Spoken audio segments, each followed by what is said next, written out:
સોમનાથમાં ધોધમાર વરસાદના સમાચાર મળી રહ્યા છે। ગાજવીજ સાથે મેઘરાજાએ ત્યાં ધડબડાટી બોલાવી છે। ગ્રામ્ય વિસ્તારમાં પણ ધમધોકાર વરસાદ વરસી રહ્યો છે। સોમનાથ મંદિરની આસપાસ પણ મેઘરાજાની તોફાની બેટિંગના સમાચાર મળી રહ્યા છે। હવે આપણે દ્રશ્યો બતાવી રહ્યા છે કે સોમનાથના દ્રશ્યો છે। આપ જુઓ, સોમનાથ મંદિર અને તેની આસપાસના વિસ્તારોમાં અત્યારે ભારે વરસાદ વરસી રહ્યો છે।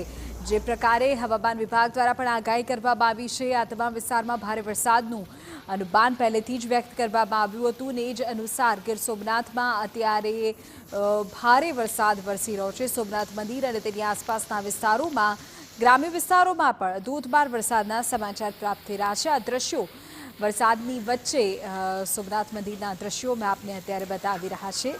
કેટલાક યાત્રાળુઓ સ્વાભાવિકપણે વરસાદના કારણે તેમનું જનજીવન પણ પ્રભાવિત થયું છે। આપણે કહીએ કે વેરાવળમાં લગભગ 4 ઇંચ જેટલો વરસાદ ખાબકી ગયો છે। 2 કલાકમાં 4 ઇંચ વરસાદ પડી ગયો। 4 ઇંચ વરસાદ ખાબકતા વેરાવળના અનેક વિસ્તારોમાં પાણી ભરાઈ ગયા હતા। સુત્રાપાડામાં પણ મેઘરાજાએ તોફાની બેટિંગ કરી અને 2 ઇંચ વરસાદ વરસી ગયો।